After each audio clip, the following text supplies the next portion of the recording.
Audio Jungle.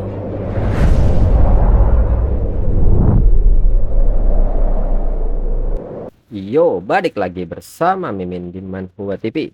Kali ini kita akan lanjutkan pembahasan dari cerita di Sastros Necromancer. Sebelum lanjut, Mimin ucapkan terima kasih kepada D dan Reika Amakawa yang telah mentraktir Mimin di Saweria. Semoga rezekinya semakin lancar, amin. Mimin infokan kembali bagi teman-teman yang ingin menonton video terbaru lebih cepat, silakan bergabung menjadi member di channel ini dengan biaya 5.000 per bulannya. Jika tidak, teman-teman bisa bersabar lebih dulu selama 2-3 hari untuk menonton video tersebut. Tanpa berlama-lama, yuk kita masuk ke disclaimer dulu.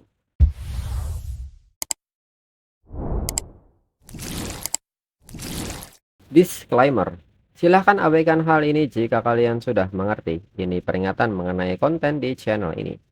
Video ini berisi alur cerita komik yang mempermudah bagi teman-teman untuk mengetahui isi ceritanya dan memahami alur ceritanya. Jika ada kesamaan tokoh, tempat, maupun isu yang sedang hangat, itu benar-benar tidak disengaja. Dan peringatan bagi teman-teman untuk tidak mencontoh atau meniru perkataan maupun perbuatan yang tidak baik yang ada di video ini. Karena cerita ini hanyalah fiktif belaka. Jika mengerti, yuk kita masuk ke ceritanya. Dengan cepat, Moyo memanggil Skeleton General dan mengaktifkan Military Might, hingga menghilangkan semua status abnormal di semua pasukan skeleton. Namun hanya efektif untuk status abnormal di bawah level 60.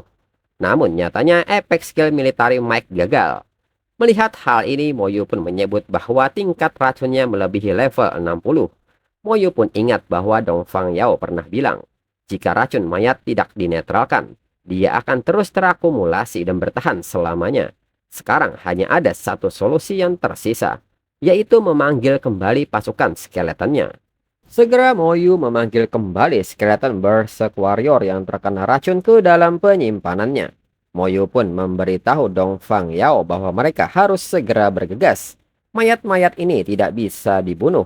Jika mereka terus-menerus melakukannya, itu akan menjadi merepotkan. Dan segera mereka pun mulai berlari. Namun tentunya potret Octopus tidak membuat langkah mereka menjadi mudah. Potret Octopus kembali menggunakan tentakelnya untuk menyerang. Dengan cepat Skeleton Berserk Warrior memotong tentakel ini. Hingga kini mereka terkepung dengan pasukan potret Octopus. Segera Skeleton Archmage menyerang mereka dengan Elemental Explosion. Namun hal ini tidak ada habisnya. Melihat pergerakan mereka menjadi lambat, Moyu pun segera mengaktifkan skill sayapnya. Dan seketika menggendong Dong Fang Yao serta terbang dengan cepat melewati tentakel-tentakel potret Octopus. Hingga pada akhirnya, mereka berhasil melewati area rawa dan sampai di area lain. Dong Fang Yao mengucapkan terima kasih kepada Moyu untuk tumpangannya. Dirinya hanya menjadi beban buat Moyu. Moyu pun mengatakan bahwa itu tidak apa-apa. Lalu kembali di depan mereka saat ini ada sebuah badai petir. Dan Moyu pun meminta Dong Fang Yao untuk menunggunya di sini sebentar. Segera Moyu kembali memasuki badai petir ini dengan membawa Creation Scepter. Hingga notifikasi perolehan poin pengalaman terus muncul untuk Creation Scepter dan untuk Moyu. Tak lama berselang, Moyu pun kembali naik ke level 42. Moyu pun tidak menyangka hanya dengan mengandalkan petir ini, dirinya sudah naik level sebanyak 2 kali. Namun Moyu pun bertanya-tanya butuh berapa banyak petir lagi yang harus diserap hingga Creation Scepter ini dapat diperbaiki. Dan senjata apakah ini sebenarnya? Namun setelah beberapa kilatan petir, tiba-tiba senjata Creation Scepter bereaksi dan melayang di udara. Bersamaan dengan ini, Creation Scepter tiba-tiba memicu terbukanya sebuah alam rahasia lain. Dan ini mengagetkan Moyu. Tanpa pikir panjang, Moyu pun seketika memasuki alam rahasia ini. Hingga Moyu sampai di sebuah tempat dengan nama alam rahasia Creation. Moyu pun menyebut bahwa udara di sini sangat menyegarkan. Jauh lebih baik daripada di dunia mayat. Lalu Moyu pun kini mulai melangkahkan kakinya untuk menjelajahi alam rahasia ini. Hingga Moyu sampai di sebuah lorong. Dan di ujung lorong Moyu pun bertemu dengan sebuah patung dewi yang besar. Dan kembali senjata Creation Scepter bereaksi dengan patung dewi ini hingga menempel kepada patung tersebut. Bersamaan dengan itu, tiba-tiba patung Dewi ini pun seketika menjadi hidup dan seketika menyapa Moyu dengan sebutan manusia. Dewi pun menyebut bahwa dirinya adalah mantan dewa kehidupan. Moyu pun kaget, ternyata Dewi ini sebenarnya mantan dewa. Dewa kehidupan mengatakan bahwa sudah lama sekali dirinya tidak melihat pemandangan seperti ini. Mungkin ini akan menjadi terakhir kalinya dirinya melihatnya. Dewa kehidupan pun bertanya kepada Moyu karena Moyu sudah sampai di sini. Moyu pasti sudah melihat pemandangan di luar. Awalnya dunia luar tidak disebut sebagai dunia mayat.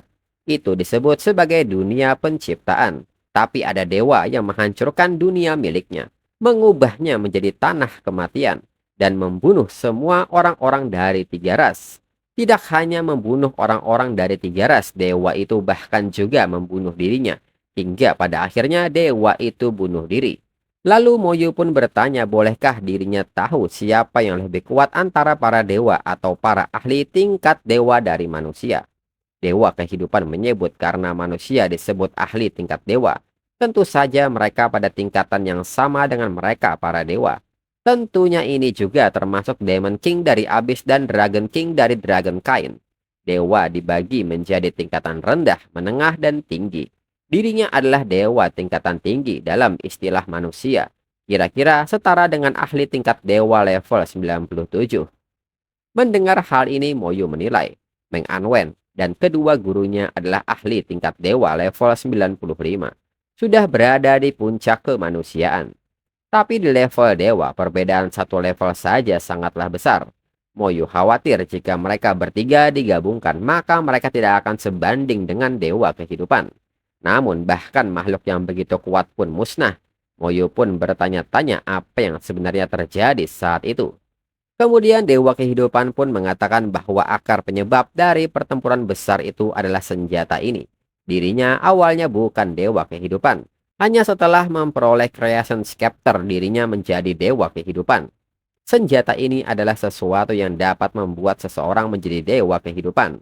Moyu pun agak kaget mendengarnya. Dalam pikiran Moyu, ini mungkin peralatan yang sebanding dengan set Thanatos Kaite miliknya. Lalu dewa kehidupan pun mengucapkan terima kasih kepada Moyu karena telah membawa senjata ini ke sini. Memberi dirinya kesempatan untuk melihat bunga-bunga ini dan mencium wanginya untuk terakhir kalinya. Inti kehidupan senjata ini hilang. Jika Moyu memiliki kesempatan, mungkin Moyu dapat menemukannya dan memperbaiki senjata ini ke bentuk lengkapnya. Walaupun itu adalah benda milik para dewa. Bagi mereka manusia, jika mereka bisa memahami kekuatan di dalam senjata kerajaan, mereka manusia juga memiliki kesempatan untuk menjadi ahli tingkat transcendent. Dirinya sudah mencapai akhir waktunya. Dengan ini izinkan dirinya memberi Moyu satu hadiah lagi. Ini adalah inti kehidupan semu yang telah dirinya padatkan dengan kekuatan terakhirnya. Karena Moyu mampu memperbaiki Creation Scepter dan datang ke sini, dirinya yakin Moyu akan menggunakannya dengan baik. Dan seketika notifikasi pun menyebut Moyu mendapatkan Creation Scepter semu yang memiliki 3 peluang serangan, yang memiliki kekuatan yang setara dengan level manusia level 90. Kekuatan level dewa ini terbatas dan dapat digunakan sebanyak 3 kali. Kemudian Moyu pun secara tiba-tiba bertanya apakah ada kemungkinan untuk menghidupkan kembali dewa kehidupan. Dewa kehidupan pun mengatakan ketika Moyu mencapai level transcendent, Moyu akan tahu apakah ada peluang itu atau tidak. Dan setelahnya dewa kehidupan pun hilang. Bersamaan dengan hilangnya dewa kehidupan, alam rahasia Creation pun seketika runtuh dan membuat Moyu kembali ke dunia mayat. Di saat itu Moyu pun seketika mendengar teriakan dari Dongfang Yao.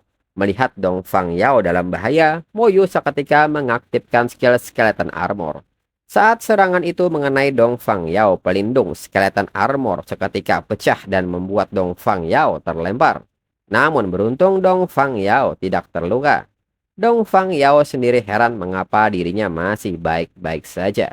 Dan saat melihat ke atas, Dongfang Yao kaget ternyata Moyu telah keluar dari alam rahasia. Moyu yang mendekati Dongfang Yao seketika bertanya apa yang telah terjadi. Dongfang Yao pun memberitahu Moyu bahwa dirinya menemukan jalan keluar. Namun di sana ada banyak sekali mayat naga dan demon yang sangat kuat. Moyu pun kaget mendengarnya dan seketika bertanya di manakah itu. Dong Fang Yao segera menunjuk ke arah cahaya terang itu. Kembali Moyu menggendong Dong Fang Yao untuk pergi ke arah sana. Namun Dong Fang Yao meminta Moyu untuk tidak terbang ke arah sana. Moyu pun seketika bertanya mengenai alasannya. Dan nyatanya saat mereka di udara sesuatu melintas di belakang mereka. Moyu pun seketika kaget melihat sosok di depannya. Dan itu adalah Rotting Dragon Kind dengan level yang tidak diketahui. Moyu pun menilai, meskipun dirinya tidak tahu level naga itu, tapi itu harusnya lebih dari level 80. Itu bukan sesuatu yang bisa dirinya lawan. Di saat Rotting Dragon Kind bersiap melepaskan napas naganya, Dong Fang Yao seketika panik dan memberitahu Moyu bahwa itu adalah napas naga. Moyu pun mengatakan bahwa sekarang tidak ada pilihan lain, dirinya hanya bisa membeli waktu. Dan seketika Moyu memanggil pasukan skeletonnya untuk menahan serangan ini. Dan saat napas naga dilepaskan, notifikasi pun menyebut bahwa 45 skeleton Berserk Warrior, 27 skeleton Archmage, dan 23 skeleton Divine Archer telah dihancurkan. Melihat hal ini, Moyu pun mengatakan bahwa dirinya tidak tahu berapa lama mereka bisa bertahan. Di saat Moyu kembali ingin mengepakkan sayapnya untuk pergi, Moyu sangat kaget dengan sosok yang hadir di depannya. Itu adalah Rotting Demon dengan level yang tidak diketahui. Dan seketika Rotting Demon pun melepaskan serangan hingga membuat area sekitar terguncang. Dan tiba-tiba seutas benang pun mencengkram pasukan skeleton hingga memicu sebuah ledakan yang mengakibatkan 33 skeleton Berserk Warrior, 12 skeleton Archmage, dan 16 skeleton Divine Archer hancur. Melihat situasinya dengan cepat, Moyu mengaktifkan skill Primordial Rune, Enhanced Drop. Moyu pun menilai bahwa ini setidaknya selama 30 detik pertahanan pasukannya meningkat pesat. Dengan ini mereka akan mencoba bertahan selama mereka bisa. Lalu saat di depan pintu keluar, Moyu pun bertanya apakah Dong Fang Yao bisa membuka penghalang itu. Dong Fang Yao mengiyakan hal itu, namun dirinya perlu waktu. Dan saat ini pasukan Moyu pun telah dibombardir oleh Rotting Dragon dan Rotting Demon. Hingga kembali 28 skeleton Berserk Warrior, 15 skeleton Archmage, dan 19 skeleton Divine Archer dihancurkan. Lalu Dong Fang Yao yang sedang berusaha membuka penghalangnya mengatakan bahwa dirinya masih butuh waktu 1 menit lagi. Mendengar hal ini, Moyu pun khawatir mereka tidak akan bisa bertahan selama itu. Dan saat ini, posisi mereka telah dikepung oleh Rotting Demon dan Rotting Dragon. Dan secara tiba-tiba, Rotting Demon dan Rotting Dragon pun mulai bergerak dengan cepat menuju Moyu dan Dong Fang Yao. Menyadari hal ini, Dong Fang Yao semakin panik dan berharap penghalang ini segera terbuka. Sedangkan Moyu sendiri kini telah berhadapan dengan salah satu dari mereka. Moyu pun bertanya-tanya dalam pikirannya, mungkinkah Creation Scepter yang baru saja dirinya peroleh harus digunakan di sini. Di saat salah satu serangan hampir mencapai Moyu, tiba-tiba lengan Rotting Dragon pun terputus. Moyu pun kaget dengan kejadian ini.